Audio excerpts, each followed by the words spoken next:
Well, good morning, everyone. Good morning. Good to see everybody this morning. So we're going to take a little bit of a detour from Pastor Creighton's series on John that he has been doing, and we're going to dive into the Old Testament today, into the book of Judges. And some of you already might be like, Leah, isn't there like some really disturbing stuff that happens in the book of Judges? And there is. But I want to dismantle a narrative that we often have of, the God in the New Testament, he's so kind and gracious and all these things. But the Old Testament, he's just mean. But God's the same yesterday, today, and forever, you guys. And in the Old Testament, he is still just as present as he is in the New. And I want us to see that today in a story that I'm going to talk about. But before we get into the story, full credit to the Bible Project for this image, by the way, but this describes a cycle that is repeated in the book of Judges. So in Judges, this is after the time of Joshua. The Israelites are in the promised land now, and they're living with the Canaanites and the Midianites and all the other ites, they're living there. But then they start engaging in sin by worshiping their gods and sacrificing to their gods, and even things like child sacrifices and other things. And they engage in all of these sinful behaviors, and God gives them over into their hands. That's how he describes it. And so they're oppressed. They're treated as slaves. They take their crops and all these other things. So they're going through a difficult time of oppression. And then eventually they cry out to God and like, oh God, I'm so sorry. We shouldn't have done these things that we know we're not supposed to do, but yet we keep doing. But God, we're sorry. And so they cry out. And then so in response, God sends them a deliverer or a judge. It's called Judges, this chapter, by the way, to depict the kind of leader that God raises up during this period. So he raises up leaders to deliver them out of the hands of oppression, to enter into a time of peace, which happens for a while, and then they go back into sin again, and then the cycle continues. And if you read in the book of Judges, particularly at the end, there's some kind of disturbing things in the final chapters, but in chapters 17 and 21, the author says, in those days, Israel had no king, and everyone did what was right in their own eyes. Almost as if to be a disclaimer for all of the things that are going on. And this is a time when the Israelites, they did not look as that set-apart nation that God called them to be. They started blending in with these other nations and doing things the other nations were doing. And so, but even in the midst of this cycle that is repeated, we see God's grace abound. And so what I'm going to want to do today is I'm going to talk about Gideon, who is the fifth major judge of Israel.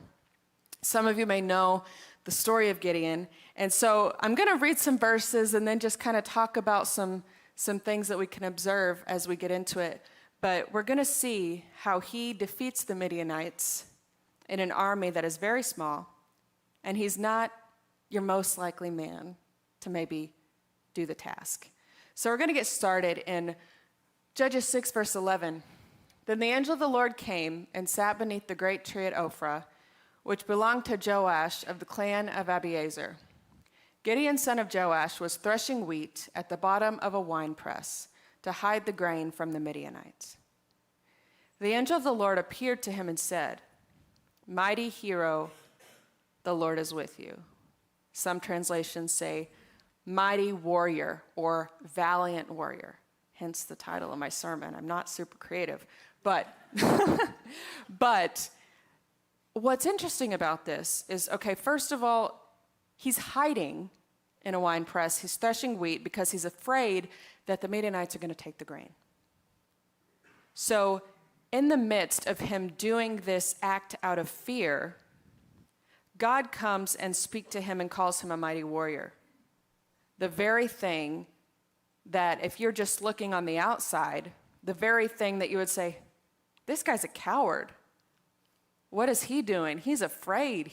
You don't thresh wheat at the bottom of a wine press. That doesn't make any sense. But he's afraid. And while he's afraid, the angel of the Lord says, God's called you mighty warrior. Because God sees us as who he's called us to be, not by what we feel. Which, by the way, our feelings, they do not define us. They're important to deal with your feelings and acknowledge them and everything else, but our feelings don't dictate us. I remember our second or third week here back in June, and Pastor Crank comes up to me and he's like, "You ready to do the announcements?" And I said, "Well, I don't feel ready, but if I wait until I feel ready, I will probably never get up there." Just being real. Because if we let our feelings define us, we're not going to step into the things that God's called us to do. And God's saying, I know these other people, they might see you as a coward. And I know you feel afraid, but I am calling you mighty warrior. Continuing right along here, Sir Gideon replied, "If the Lord is with us, why has all this happened to us? And where are all the miracles our ancestors told us about? Didn't they say, 'The Lord brought us out of Egypt, but now the Lord has abandoned us and handed us over to the Midianites?'" Now, have you ever blamed God for something that happened as a direct result of your own disobedience? I have. Right? And there is suffering in this world that is unexplainable. There's tragedies that happen every day simply by fact of living in a fallen and sinful world. But there are times, there are instances where sometimes it's a result of our disobedience. And Gideon's asking, he's like, "Well, where's God? I thought that he was, brought the Israelites out of slavery and did all these mighty things. The Lord brought us out of Egypt. Didn't they say that? But now he's abandoned us." And God's like, "Wait, hold on. I handed you over because you were engaging in sin. You were worshiping these other gods. You were doing things that I specifically told you not to do." So that's just an observation. Is there anything in your life? Because I do it too. I blame God, and then I look back and I'm like, you know what? Maybe that was on me. And so that's where we are in the conversation as we keep going here. Then the Lord turned to him and said, "Go with the strength you have and rescue Israel from the Midianites. I am sending you." "But Lord," Gideon replied, "how can I rescue Israel? My clan is the weakest in the whole tribe of Manasseh, and I am the least or youngest in my entire family." The Lord said to him, "I will be with you, and you will destroy the Midianites as if you were fighting against one man." Now, does he remind you of anyone? He reminds me an awful lot of Moses, when God was calling Moses at the burning bush. And Moses is like, "Oh, God, I'm slow in my speech, and I don't know how I'm going to do this." And he kept giving excuse after excuse. And what did God say? "I will be with you." What does he say to Gideon? "I will be with you." And now Gideon's asking how. God's answering a how question with a who answer. Now, because if you're like me, you like to know the how. I'm very detail-oriented. I have everything color-coded in the office, and I like to know I'm detailed, and I like to plan. But there's some things that I'm just not going to know. Now, he says, you will destroy the Midianites as if you're fighting against one man. But how is that going to happen? Gideon doesn't know that. He doesn't tell him that. And what else do we see here? In verse 14, the Lord turns to him and says, "Go with the strength you have." Not the strength that you had yesterday, not the strength you hope to have in a couple of weeks or months or years from now, not the strength that your friend has. Go in the strength that you have right now, because even though you don't feel ready, I am calling you. And this isn't on the screens, but in Ecclesiastes 11:4, it says, farmers who wait for perfect weather never plant. If they watch every cloud, they never harvest. Now, so we can give God excuses all day long, or we can say, you know what, I'm never going to feel ready, but I might as well get up there and do it. That's what I said. I remember that because I was intimidated first starting out, even doing the announcements. I was nervous, but if I'm waiting to not be nervous, I'm not getting up there and talking to anybody. I mean, so God's saying go in the strength you have now, even though you don't feel ready. And as we continue, I am kind of going to summarize some of these things. If you'd like to follow along, I put the verses kind of next to them just for time's sake here. But, so we continue, and the Lord's showing signs to Gideon. So the first sign is with the meat and the bread. And so Gideon has meat, and he has this unleavened bread, and he offers it as a sacrifice to the Lord. And the angel of the Lord, with a staff, touches it, and it's consumed by fire. Now, does that remind you of anybody? The burning bush, Moses, the fire? Just an observation. But that signifies, first of all, that God accepted the offering that Gideon had. But second of all, it was showing Gideon, because Gideon said, how will I know that you're speaking to me? And so God showed him, this is how you know. And so then, this is different than the Lord's sign, but this is something that happens in the same chapter here. So Gideon tears down the altar of Baal and the Asherah poles. So why is this significant? Gideon is dealing with things in his family. He's dealing with things privately before he is used by God publicly. And now, they wanted to stone this guy to death after he did that. And then his dad gets up there and he says, hey, Baal, if Baal is a god, let Baal defend himself. So then they start calling Gideon Jerubbaal, which means let Baal defend himself. But he knew what he was risking when he tore down those altars. But it was necessary so that Gideon could be used by God. And this reminds me of a passage in Matthew in 5:23 and 24, when Jesus says, if you bring a gift to the altar, and you remember that you have something against your brother or sister, leave the gift there and go back and be reconciled. In other words, before you worship me, before I'm going to use you in a public way, I need you to tear down anything that is not of me. And then as we continue, the signs with the fleece, many of you are probably familiar with this. There is a wool fleece, and Gideon has it on the threshing floor. And first he asked God, okay, I'm going to leave it overnight. And so when I wake up, can the fleece be wet and the ground be dry? And then I know you were there. And so then God does that. And then he says, please don't be mad, but can you do it again? But this time, can the fleece be dry and the ground be wet? Which is harder to do, by the way. But God does that for Gideon. And he doesn't condemn him for asking. He meets Gideon where he is. He meets Gideon, and he knows that his faith is growing through this. So he answers both of those things. So now I'm going to make a little bit of a transition, and you're probably all going to be like, Leah, what in the world does this going to have to do with anything? But just go with me here for a minute. Anybody know what that is? Okay, well, it's a hearing aid. It's a picture of a hearing aid. Okay, maybe not a very good one, I don't know.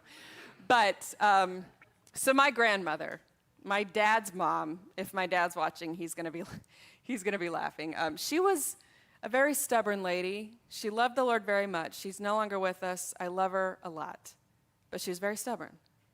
Okay, but when she was in her early, mid-70s, it became apparent to everybody around her, you really need a hearing aid. And it took her a while to even admit that. But so then, you guys, then she doesn't go and get one from an audiologist or get fitted for one or anything. She orders a hearing aid, pays a couple $100s off of Reader's Digest magazine.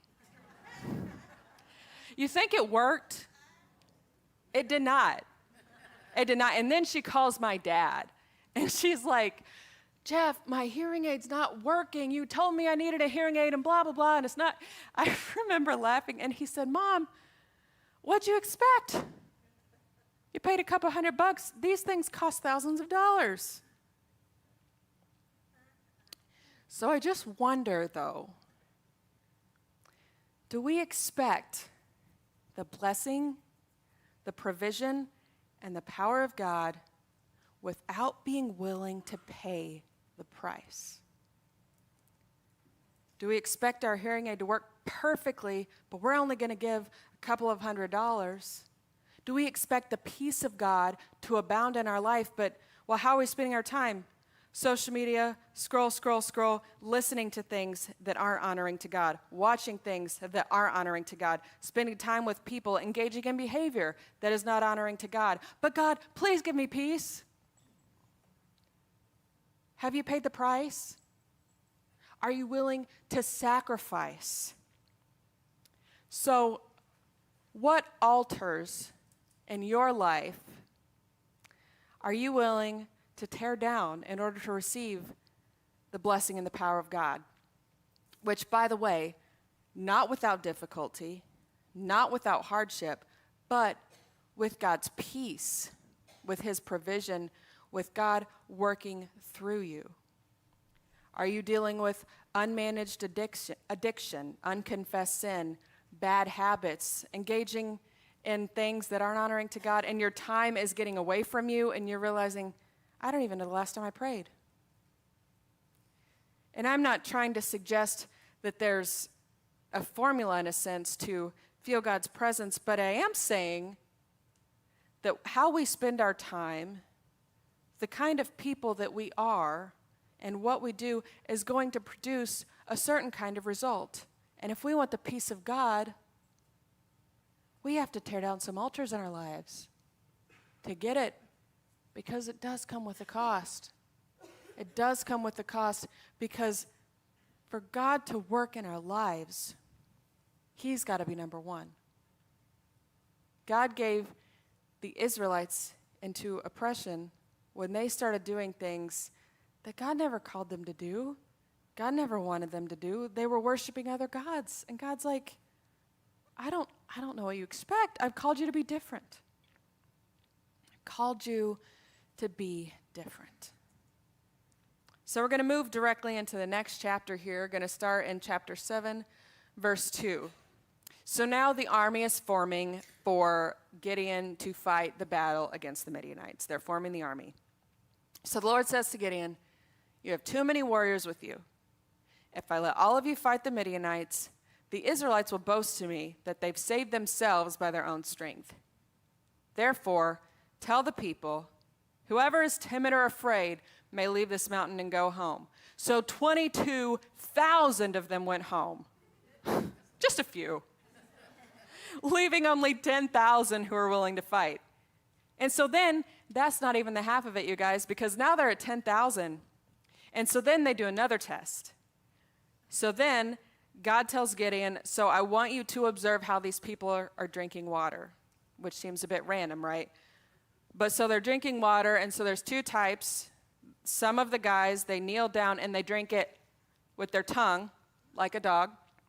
And some of them scoop it up, drink it like this, while maintaining alertness of what's going on around them. And so God says, the people drinking it like this, those are the ones in your army. But that's it. Do you know how many drank it like that? 300. 300 of the 10,000 remaining. Less than 1% of the original army. Less than 1%. So why would God do that? Well, first of all, I think we see, if I let all of you fight the Midianites, the Israelites will boast to me they've saved themselves by their own strength. Because God's power works best in our weakness. And we see this as well in the New Testament. Luke 18:27, what is impossible for people is possible with God. Only God could work in an army of 300 against multiple thousand and bring them to victory.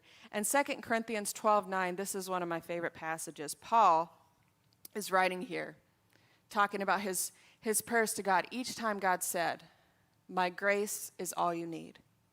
My power works best in weakness. So now I am glad to boast about my weaknesses so that the power of Christ can work through me." Some other translations say, "My grace is sufficient for you."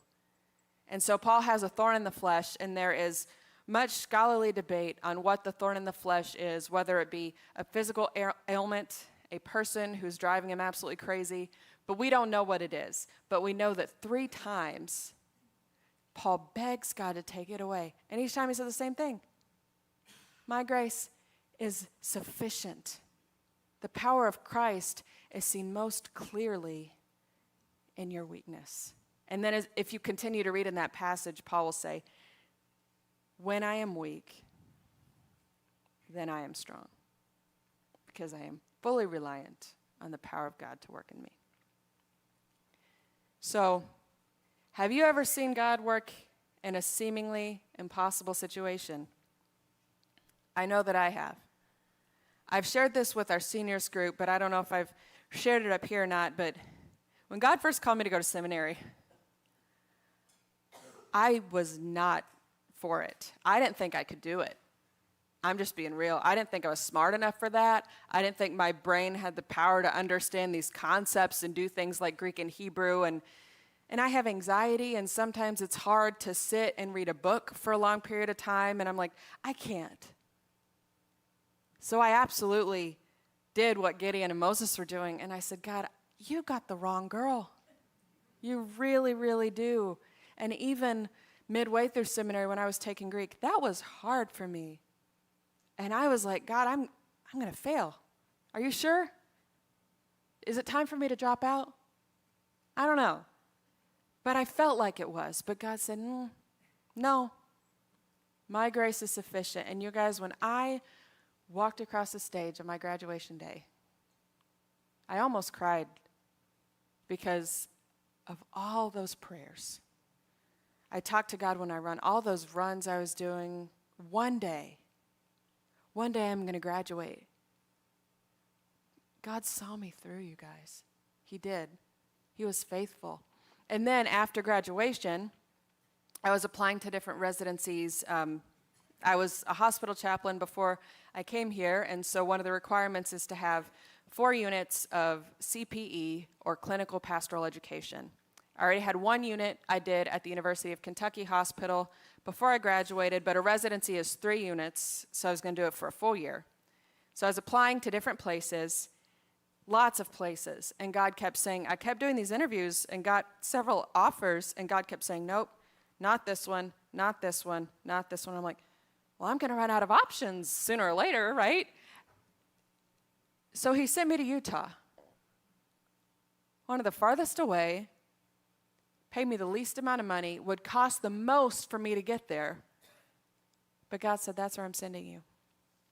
And some people around me were like, Leah, you could have went to University of Kentucky, UK. They're a good hospital. They're a really good hospital. That would look good. Like, what's wrong? Why would you not do that? And I just said, I just don't have peace. That's just not where God's sending me.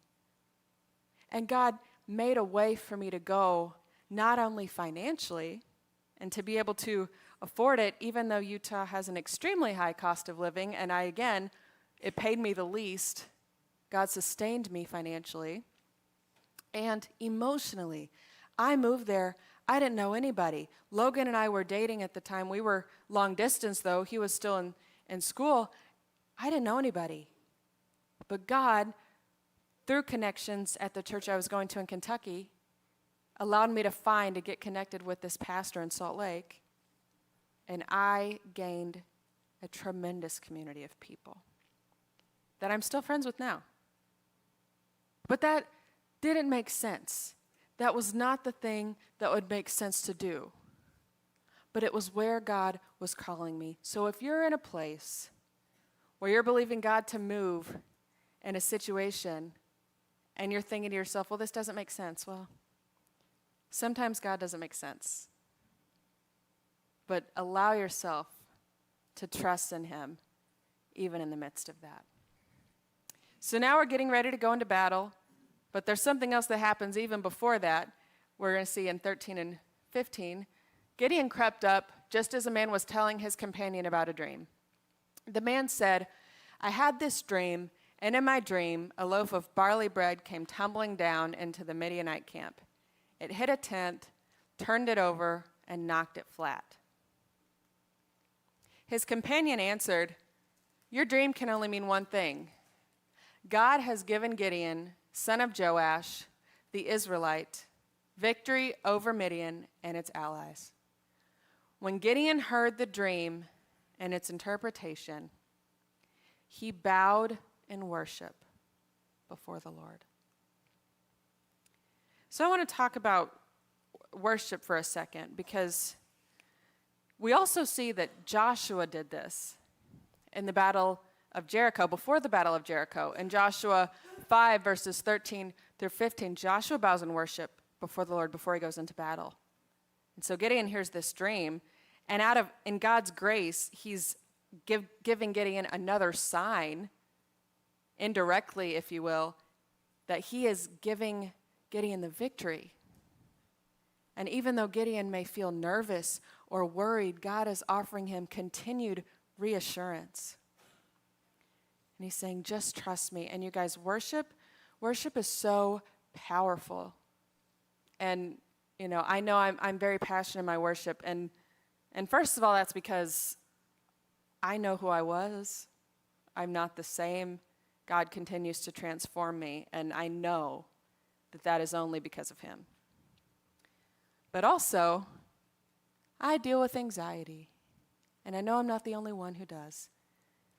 But I do know that when I'm anxious, if you've ever been anxious and you felt like your brain is kind of going like my hand like this, and someone says, just stop being anxious. Because that helps. It doesn't, right? Well, there's some energy about the anxiety. But what can you do? You can channel that negative energy into positive energy, into worship, and remind yourself that you're not God and that I'm not God. And I is in the very center of the word anxiety.